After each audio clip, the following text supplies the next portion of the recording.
Well, good morning, everyone. This is a very exciting moment, more to me than you ever imagined. And although I was weaned on the motor car, I was very rapidly after I was weaned on the aeroplane as well. And I've been lucky enough to fly Concorde a few times. I mean, fly in Concorde.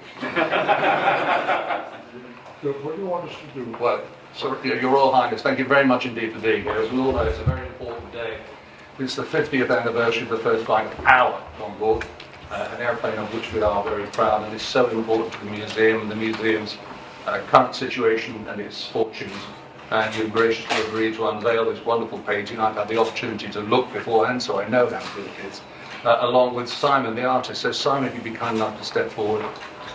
And if I could ask you, Your Royal Highness, and Simon to unveil the painting and see what the general reaction is, which hopefully will be very, very positive. We can take it from the hands. Moment of truth. Very, very exciting. Thank you.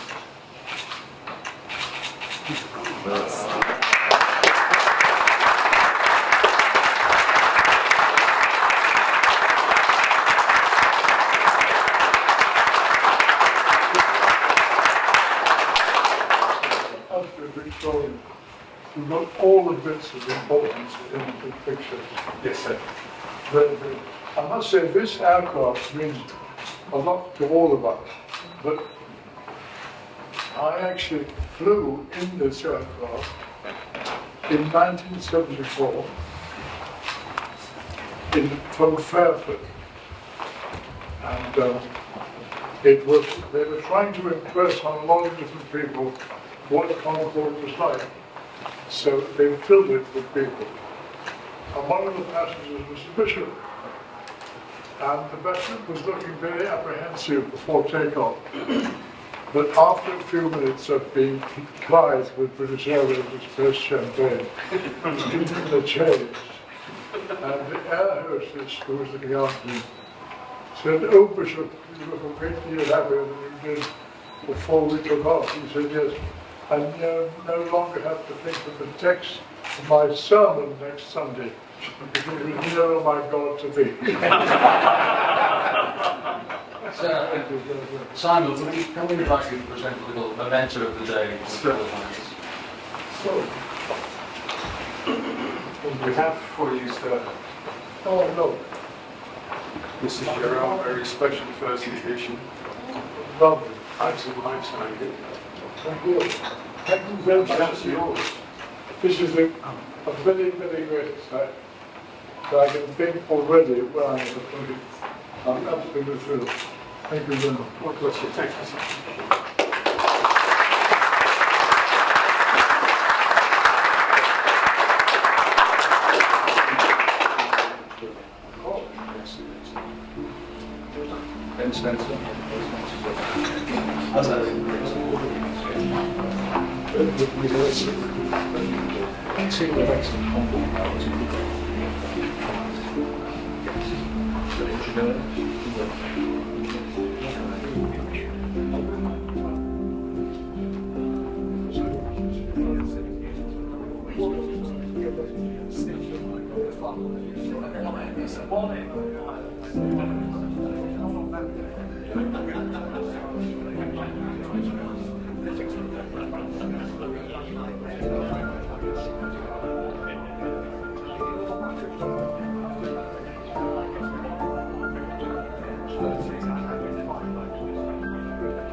Ladies and gentlemen, could we break silence? We just invite Simon to tell us a few words about the motivation and this inspiration behind this one. Wow. This project began really with our friend Captain John Ty. It was his idea to make a commemorative portrayal of Concorde and Brooklands together. And the tricky part is how are we going to do this? And in a quite forthright way, he just simply said, the idea I've got is, we've got Brooklands down there, Concorde going up. But I've got to see Brooklands from the ground so I can find out where everything is and find out the topography of it and the geography of it. And if Concorde had flown over here, how high would she be without getting any pilots into trouble for breaking clearance laws? So it's a compromise between being able to show the aircraft off to their glory and showing the museum off. And as Concorde was a time machine, there's all kinds of really wonderful, strange facts and feats about this aircraft. You said about a certain time of day you'll see a sunrise in the west, which you must have seen many times. You arrived an hour before you took off. It's all really strange things like that. And you did it all within a time span of an Atlantic crossing within 3 hours, which is an incredible figure. So we have an incredible aircraft and a beautiful spiritual place. Anybody who visits this place for the first time, you cannot help but feel the ghosts of Campbell and Co. are looking on. And it's in the very fabric of the place. And you'd have to be a pretty cold-hearted fella to not feel that. So all these elements, visiting, meeting the people behind the scenes who look after these artifacts and restore this beautiful aircraft. It was all getting their vibe and getting their feelings and getting their emotions. And it's like a boiling pot of all those things. And as we walk around the museum, there were old photographs in buildings, and I noticed that there were these lovely old sheds and buildings and the paddock. Some of that is gone now, and there's some modern buildings in its place. So that, I thought, well, we can take some of those out, and we'll make a time capsule of this. So Brooklands in this painting is a little of what it was and what it is, and hopefully, in such safekeeping, it's where its future is going. I've absolutely no concerns at all that any of this place or this aircraft's preservation is in doubt. There's too much love. There's too much time invested. There's skill here. There's clever people who think and care a little bit about prestige and about the things that we built and the things that we did. And if you go into the fabric of Brooklands, there's achievement, it's racing, it's courage, there's blood in these hills and on this track. But there's glory and victory. And it all has to go into a single take, into a single frame painting that conveys what I hope, what you all feel, is the spirit of Brooklands.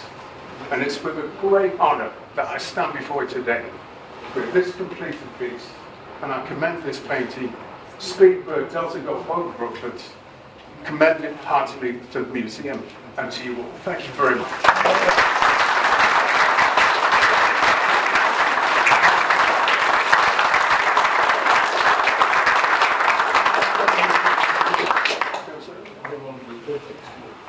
From a simple concept drawing to this, it was around within 3 months.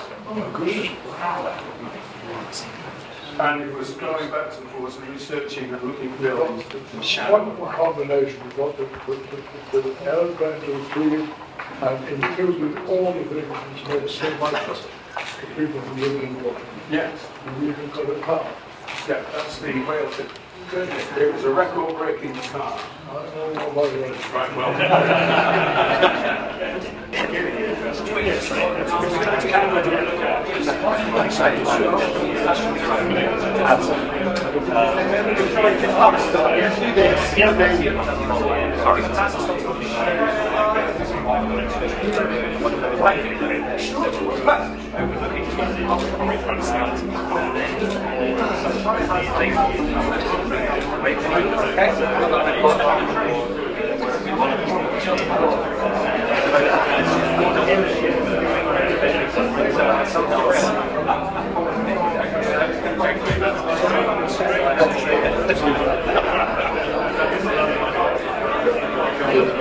Yes, on that.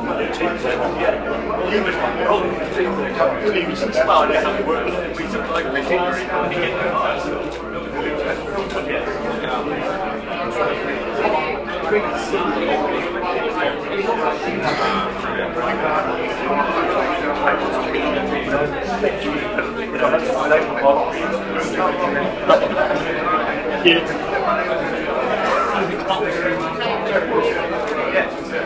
yeah.